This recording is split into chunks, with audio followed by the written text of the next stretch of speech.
প্রতিটা ডেলিভারি যেন আগুনের গোলা। মিরপুরের নেটে শরীফুল ইসলাম যেন বলে দিলেন, আমি ফিরছি। ইনজুরি এখন অতীত, চোখে শুধু অস্ট্রেলিয়া। লেফট হ্যামস্ট্রিং ইনজুরিতে শরীফুল ছিটকে গেছেন অস্ট্রেলিয়া সিরিজের প্রথম টেস্ট থেকে। দলের সবচেয়ে বড় ভরসাদের একজন হয়েও মাঠের বাইরে বসে দেখতে হচ্ছে প্রথম টেস্ট।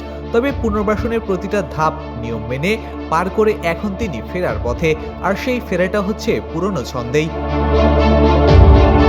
মিরপুর প্র্যাকটিস গ্রাউন্ডে লাল বলে দেখালেন তার সেই চিরচেনা জাদু। মাপা লাইন লেন্থ, সুইং আর সেই পুরনো গতি সবই ফিরে এসেছে একসাথে।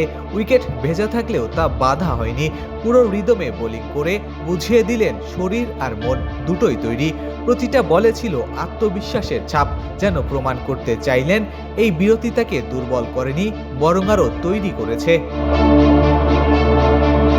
বিসিবির লক্ষ্য স্পষ্ট, 22 আগস্টের দ্বিতীয় টেস্টের আগেই পুরোপুরি ফিট হয়ে উঠুক শরীফুল।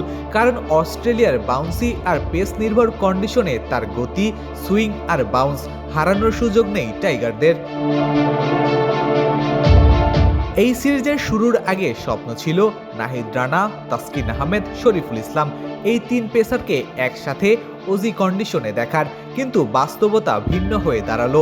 রানা মিস করবেন পুরো সিরিজই, আর শরীফুল ছিটকে যান প্রথম টেস্ট থেকে।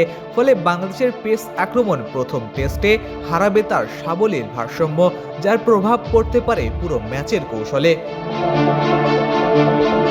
এবার দ্বিতীয় টেস্টে তাসকিনের সঙ্গী হয়ে সেই অপূর্ণ স্বপ্নই পূরণ করতে চান শরীফুল ইসলাম।